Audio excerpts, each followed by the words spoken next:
Hello. Hello, everybody. Welcome to the AZ Snakepit Video Roundtable. I'm Charlie. That's Devin. That's Liz, and that's James. How are you guys doing? I actually don't care. Let's get to Diamondbacks talk. Mm, yeah, a lot to talk about this week. First off, the Diamondbacks began their totally expected fire sale, making a trade as of recording yesterday and today. Let's start with the trade yesterday, which sent Joe Thatcher and Tony Campana, two Diamondbacks who spent little over less than a year and a little over a year with the team, respectively, to the Los Angeles Anaheim Angels of Orange County and San Dimas for two prospects, Zach Borenstein,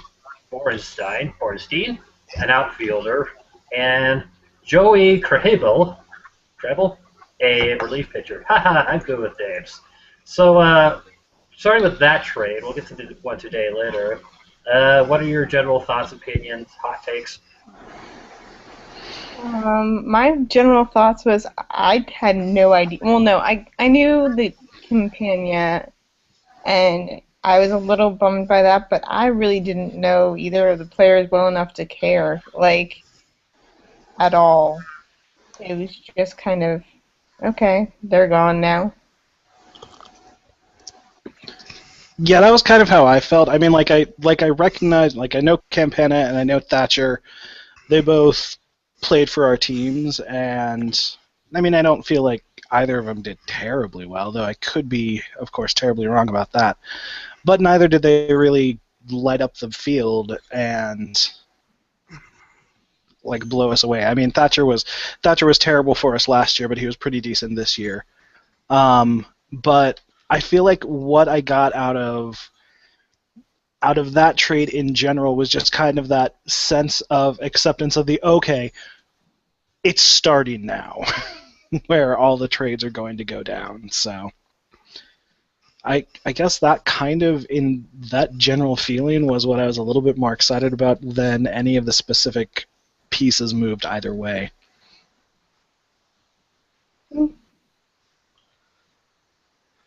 Well, I guess for me it was a matter of it the same. It was about time we finally started trading pieces off. This was a loogie that, you know, just because Gibson didn't use him like one doesn't mean that that probably wasn't his best way to be used. And a guy who was so bad this year that he couldn't crack his way into the Diamondbacks left field rotation. And given how bad our left field is, that's saying something. Um, the Diamondbacks have absolutely no need for a loogie, and they have no need for a guy who can't beat out guys like Alfredo Marte and, NCR Day and Roger Kieschnick for playing time. So Yeah. we moved two completely irrelevant pieces and got back to probably completely irrelevant pieces. But hey, they're different irrelevant pieces, so maybe one of these guys will stick. Keep throwing enough things at the wall, eventually something's going to stick.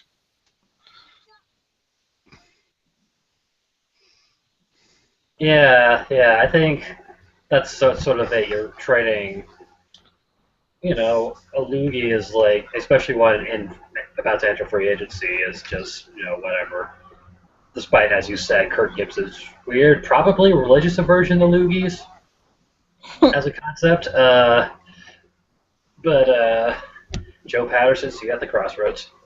Um, but but yeah, what was I gonna say? Yeah, my most vivid memory of Campana is probably Jim's most vivid memory of Campana, as he mentioned in the analysis piece of a AAA game last year in Tucson when he was with Reno, where he hit like a sort of swinging bunt. He ran for first base and he had a collision with the first baseman, and they were both down for like a concerningly long time. You're like, oh crap, one or both of them has a concussion. They both get up, they're fine. Campana walks up first, the umpire's like, oh, by the way, I called you out. And he just lost his shit. And we're sitting pretty close, like, hi, I'm hearing a professional baseball player swear in person. This is the best day of my life. Yeah, Campana was always one to be rather animated and opinionated. He had that going back for him even when he was a Chicago Cub. Yeah, I feel like Campana, I always wanted Campana to do better, if only because we wanted to see his speed on the base, but on the bases. But if he couldn't have, he wasn't doing that, so meh. I mean, basically the main thing to get out of it, I guess, is that technically the people we got are going to make less than Joe Thatcher, so... Yeah. Yeah, that's a big thing, money. And Campana was sort of made redundant because Ender Inciarte, who, again, younger, under more control, and has shown more of an ability to hit than Tony Campana. Keep in mind, that's a very, very bad curve to grade on, but... Well, Tony Campana wasn't even able to hit better than Cody Ross when Cody Ross came back. So, I mean, really, we aren't losing anything with Campana leaving.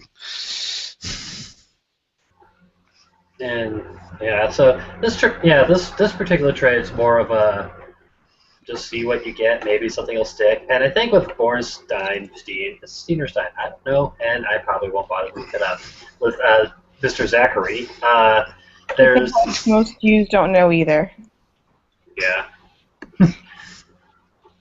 We'll have to figure that one out. But what I was going to say is that it is nice to have a little more minor league outfield depth, just because, again, we've seen Messrs. Alfredo Marte and Roger Kieschnick in playing left field for the Diamondbacks this season. So just having, I think that was a sort of position of weakness in the system around the AA, AAA areas.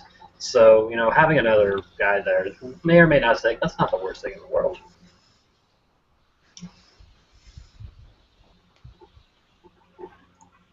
Unless it is, I don't know.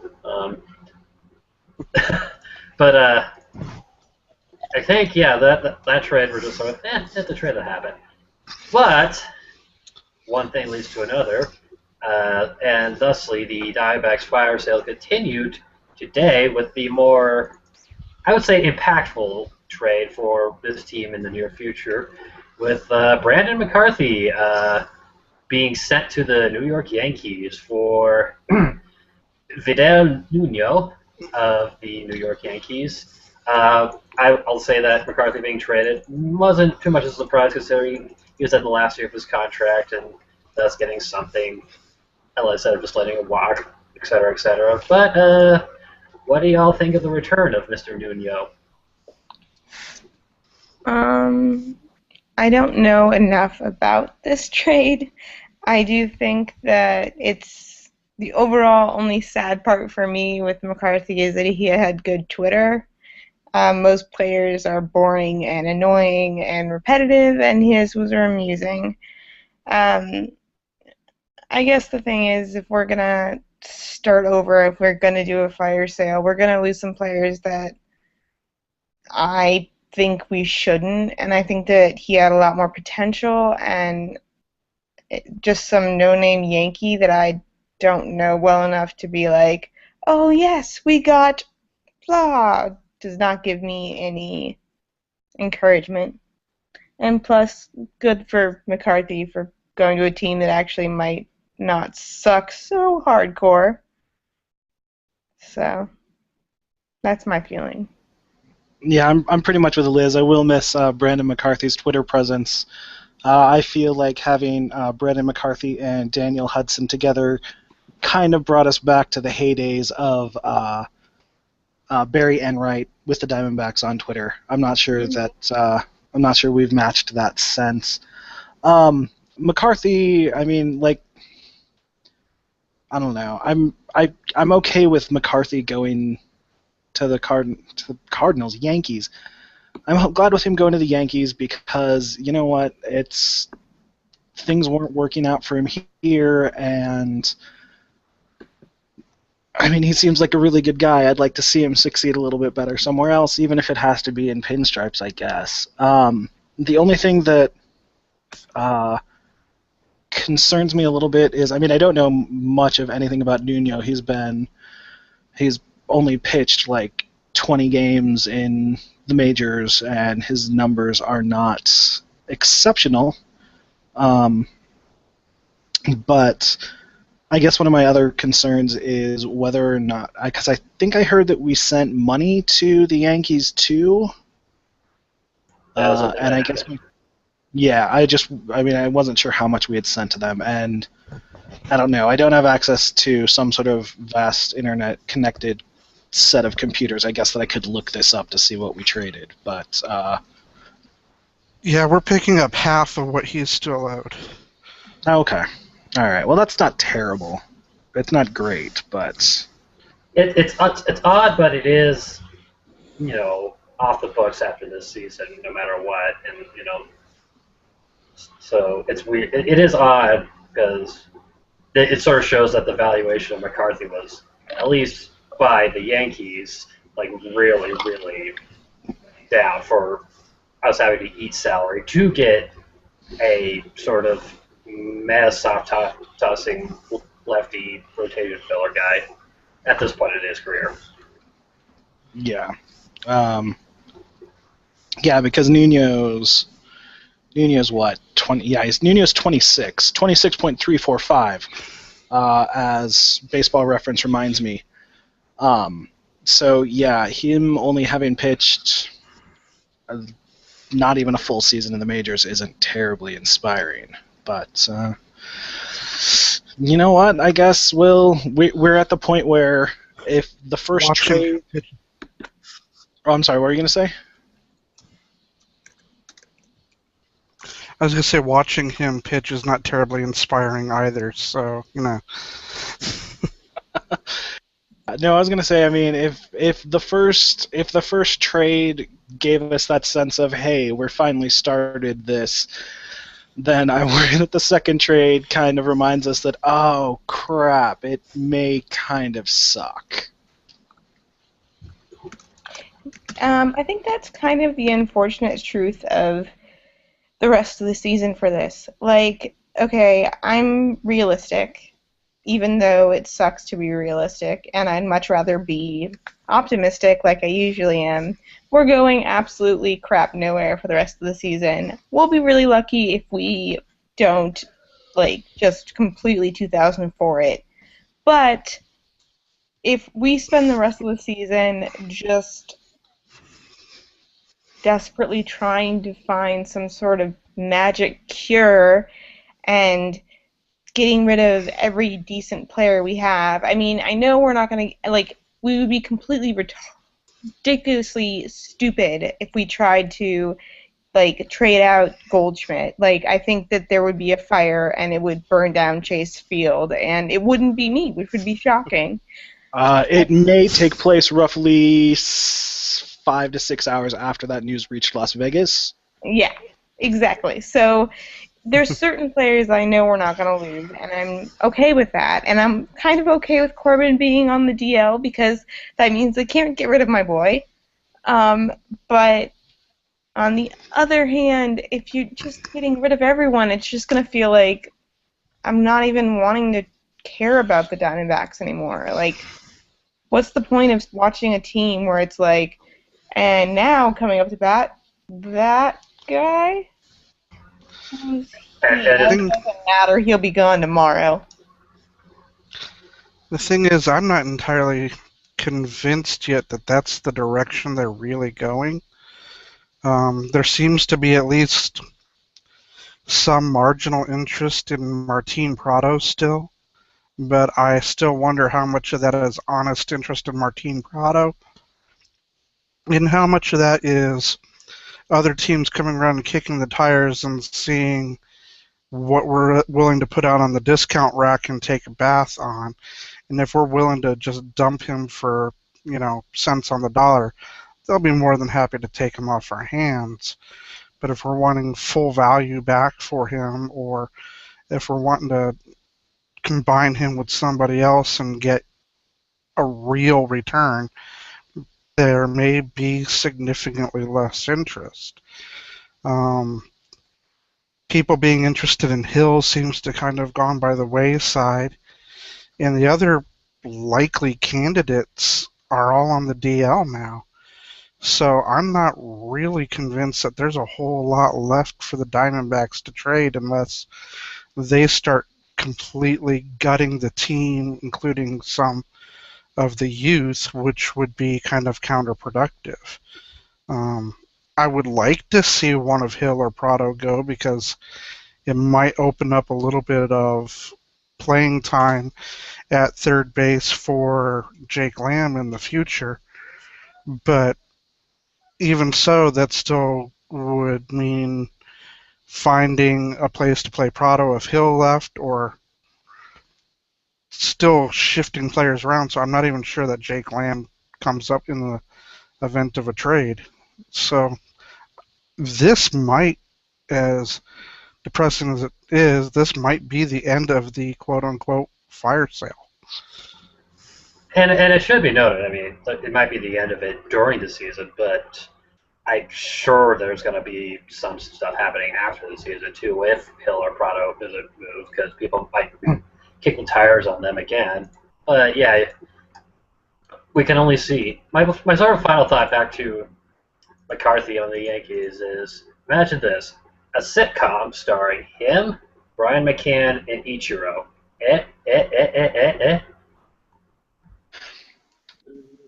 I'd watch it. I'd watch that. I mean, I'll admit it.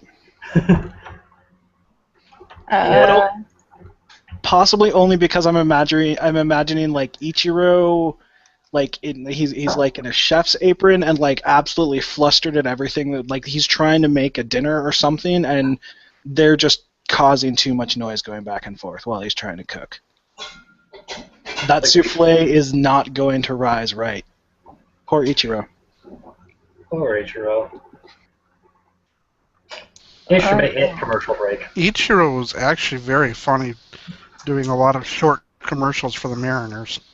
The Mariners are actually really good at the whole commercial thing, because they've had a few, like, yeah. Yeah, no, their commercials are one of the things I always look forward to towards the beginning of the season. I kind of wish that the Diamondbacks could do something like that, but... Watch the flag lady. Look at the flag lady. Those commercials take a lot of out-of-the-box creative thought, though. Well, and the last time that the Diamondbacks so far, I'm ever not seeing a lot of out-of-the-box creative thought. The last time Diamondbacks tried to be creative and out of the box, they did the Eric Burns show, which I thought was brilliant and got so much hatred. And if someone mentions the goddamn freaking TV, I'm going to hit them in the head. With the TV? Are you going to hit me in the head with the TV from all that way? This is the danger of Mrs. Soko Smash. You want me to cry on camera? Sorry. I think we all need to calm down. Let's have some cake. And it's not microwaved.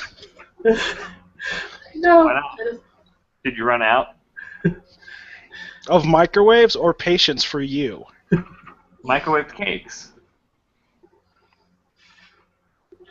It's fun to bring up that. Ooh, my falsetto. Anyway,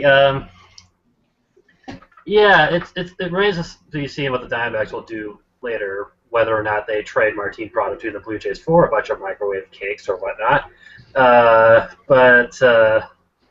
And Kishi would disapprove of that. It seems. Damn Canadian microwaves trying to steal our ovens' jobs. This is America. Hashtag America. Oh god, I was going to move on to one thing, then go to get the questions.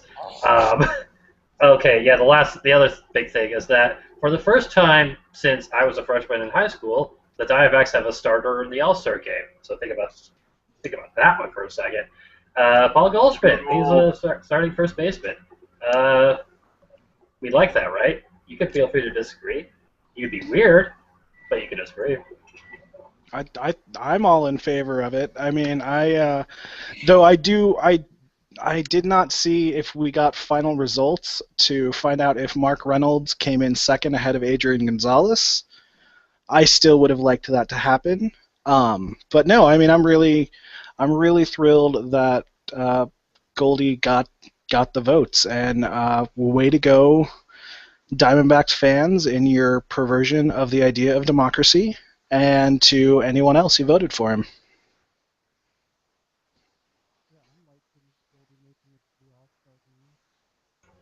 Yeah, and I'll jump in. I'm liking him. Go for it. What? When I hate it? What just happened? I don't know. I'll just talk.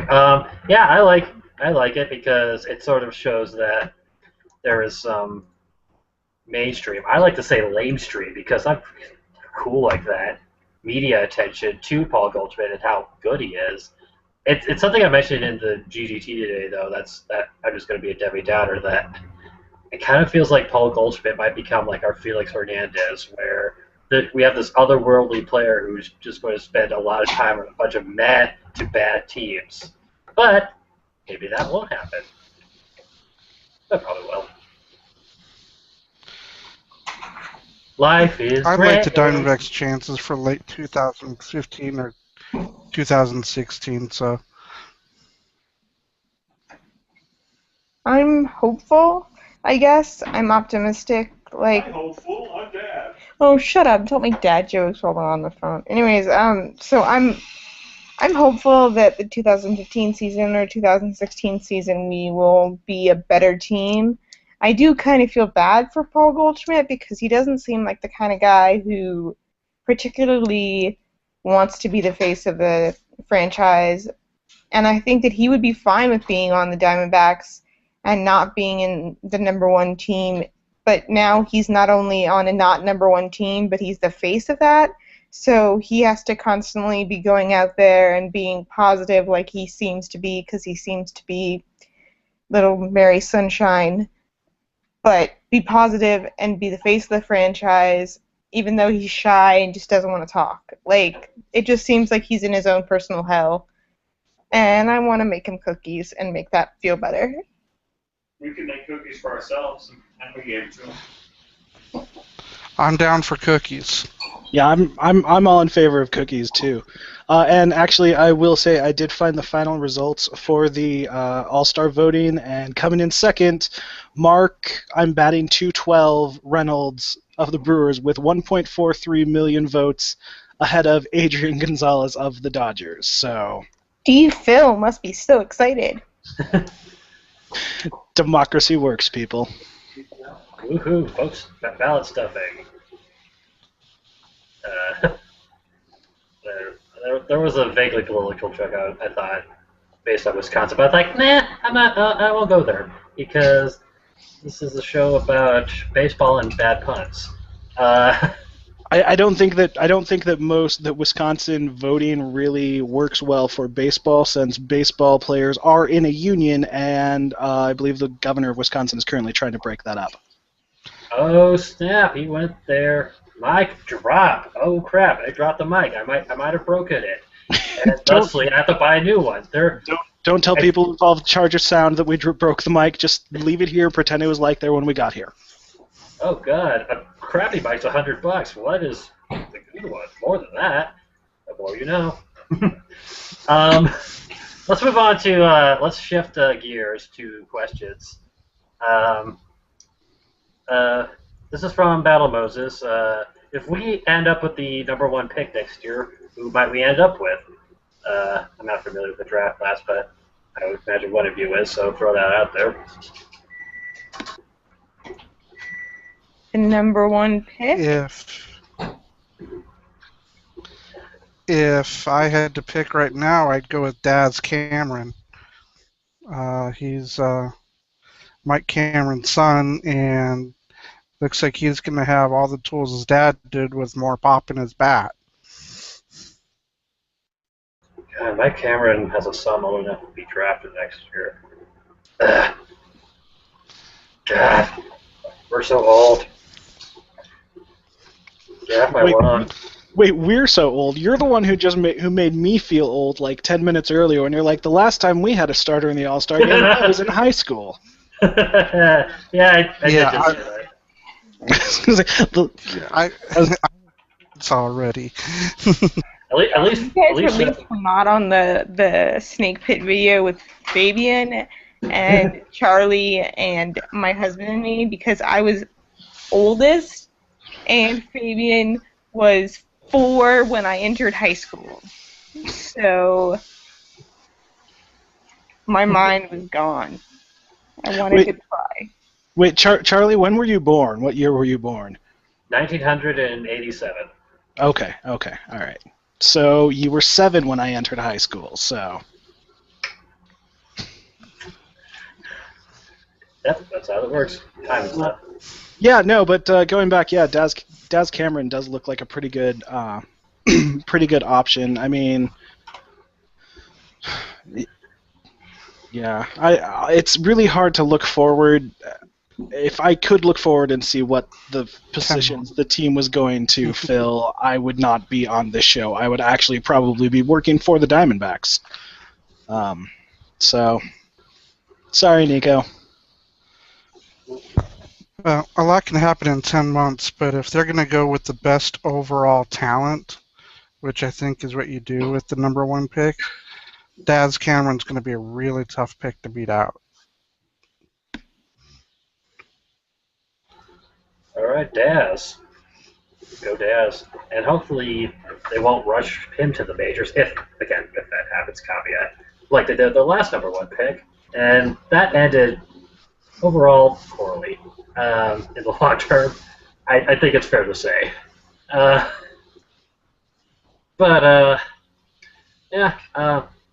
1 pick, and we are fighting with the Astros in the sort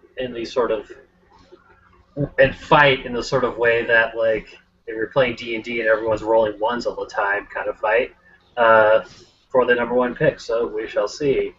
I'm going to collate now various social media platforms for other questions, and maybe go back to old questions from like a month ago. But so Devin, you went to a pizza place, and the guy was a Dodgers fan, and you asked, should I avoid returning? What I want to say, or the guy that owns the place is a Dodgers fan, you said, should I avoid returning?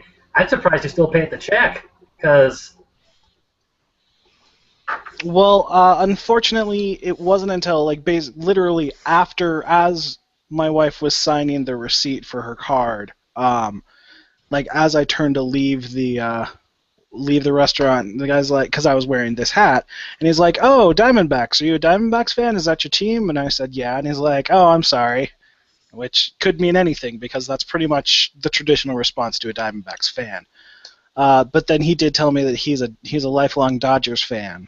And I, unfortunately, my punching arm was slowed in reaction time due to being full of delicious pizza. So we just talked about baseball for a couple seconds, and then we departed. Truly shocking and terrifying to consider that Dodgers fans are out there. You can't always recognize them on first sight. They could be anyone. Literally anyone. Hopefully not in this roundtable, because that would be very concerning. Yeah. Is this a safe place? I think my boss is a Dodgers fan. I think I know. I gave him a lot of shit after the NLCS, last year. But That's what you should. Yeah. They're out there, man. It's a trip. It's a really bad trip. It's like. Well, if it helps, I actually kind of worked for a Dodger, once.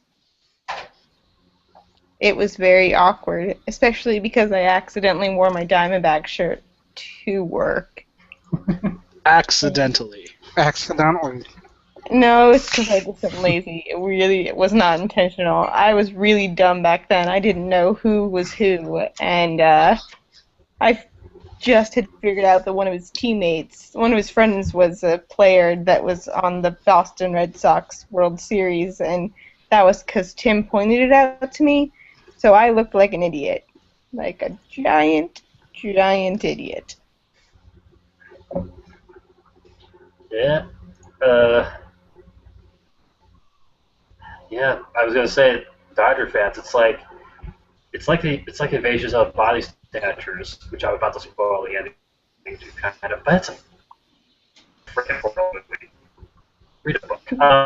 It's like you go around. Oh, hey Donald, Sutherland, you're not a Dodgers fan now. They look up, but he points and he starts about the Dodgers are back in the history of the world. Blah blah blah blah blah. That's how you know. I don't know if that came through for anyone else, but it was just all very jumbled for me, and that Yeah, kind me of too. made it even better. I think so too. Mm-hmm. I'll have to watch it on replay. It's basically Dodgers, like whole jumble. And now it's your daughter. Your camera is just not liking you tonight, Charlie. Yeah. I don't know.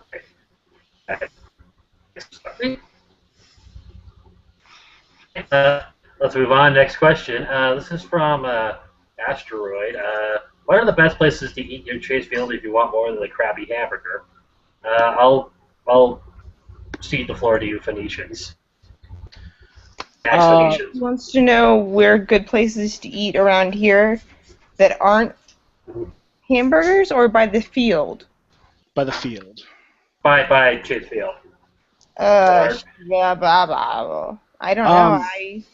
My favorite recommendation is, I mean, I really like Cooperstown, partially because of one of the first times I went there. I believe it was one of the first times.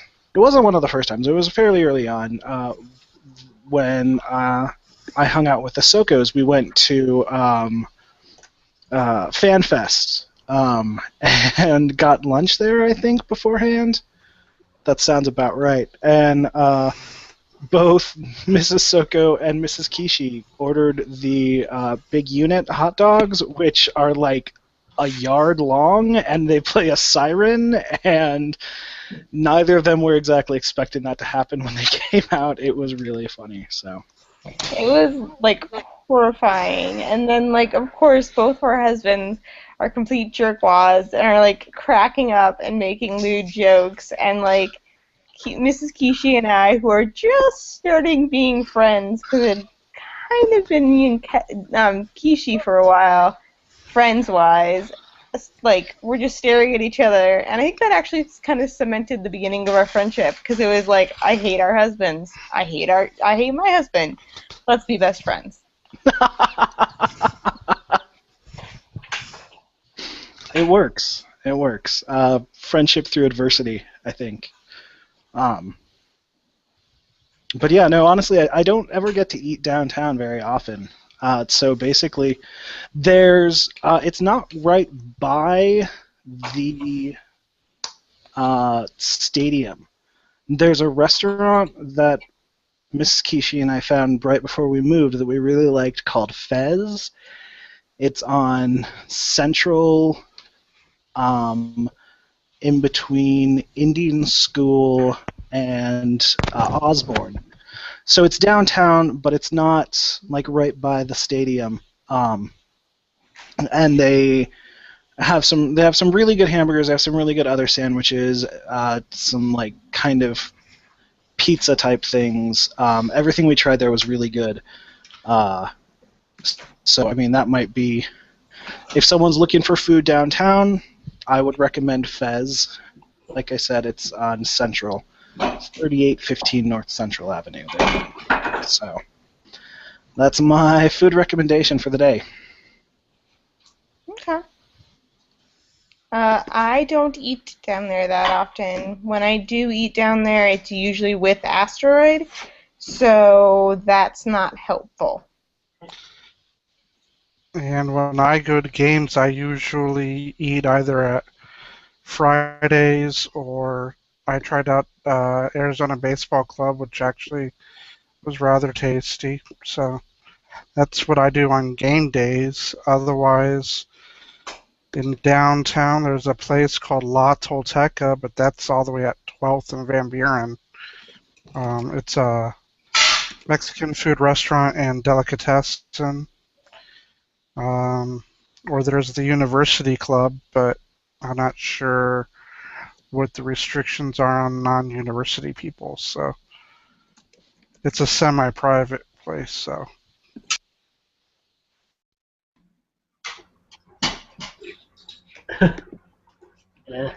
I just go where Indians. I just go where Snakepit Yeah. people hate to go.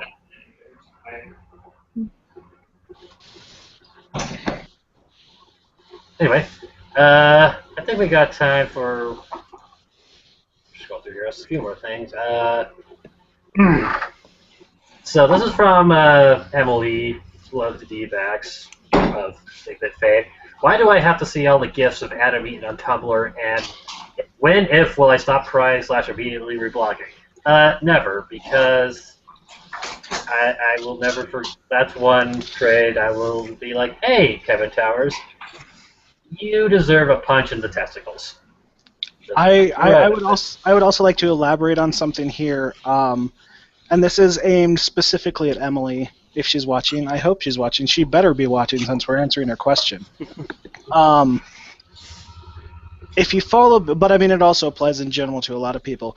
If you follow baseball, I feel like there is a very strong possibility that you are, and especially if you're following a team like the Diamondbacks, some sort of emotional masochist.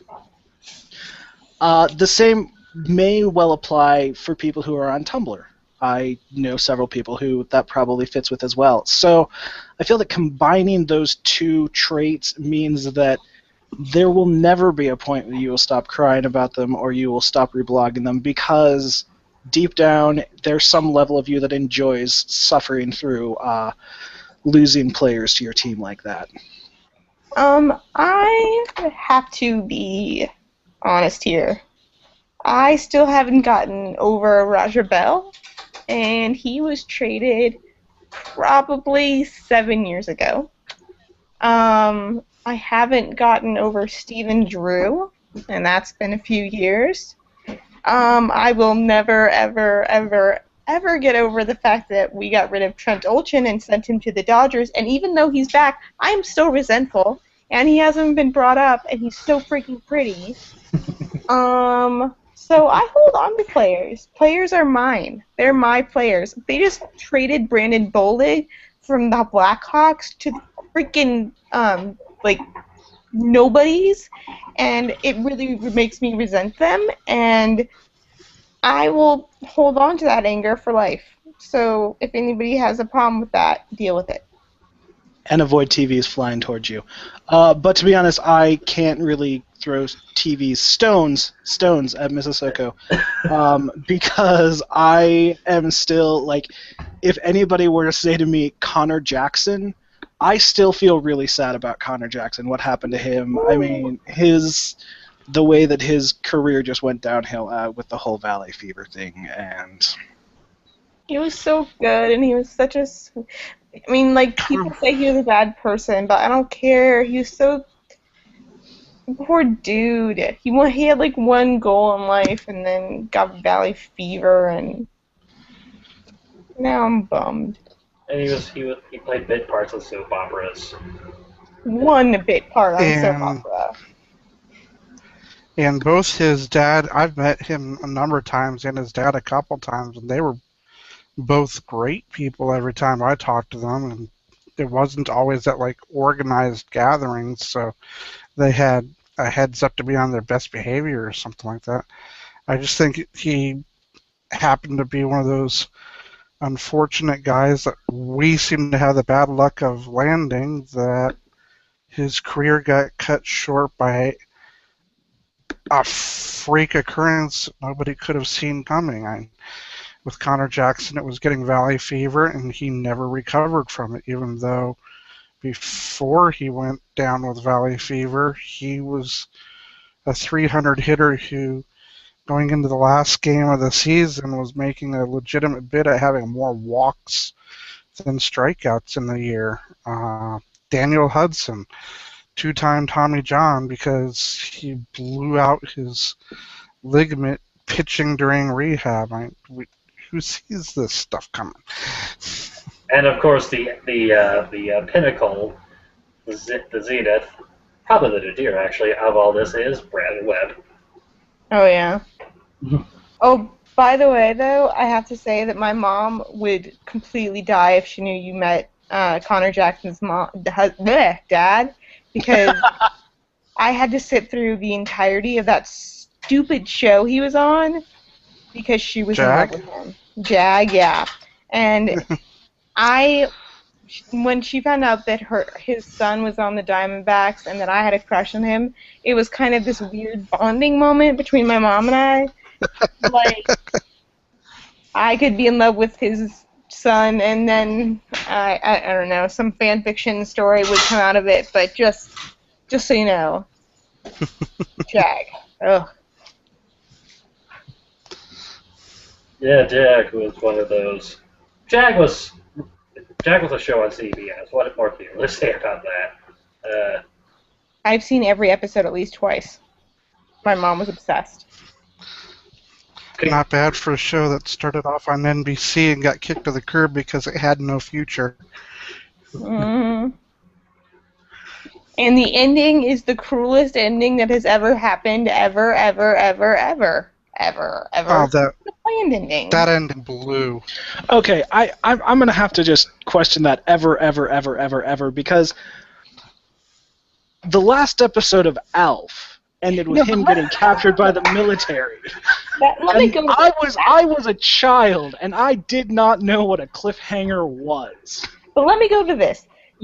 Alf, they planned for another season. They were thinking, oh, next season, cliffhanger, then next season we will resolve that. No. Jag decided the last episode, the very last thing that they wanted to have, was a flip of a coin where you didn't see the ending of it, and it could change every single thing in their life. But they never tell you where there was a spin-off plan, though. There was a spin-off plan? Liz, do you want to know? Yes. Do you want to know do you want to know what the coin toss was supposed to tell you? Nothing, because that wasn't really his totem, so it couldn't tell you if he was in the dream or not. And I mean, Alf did come back in pod form.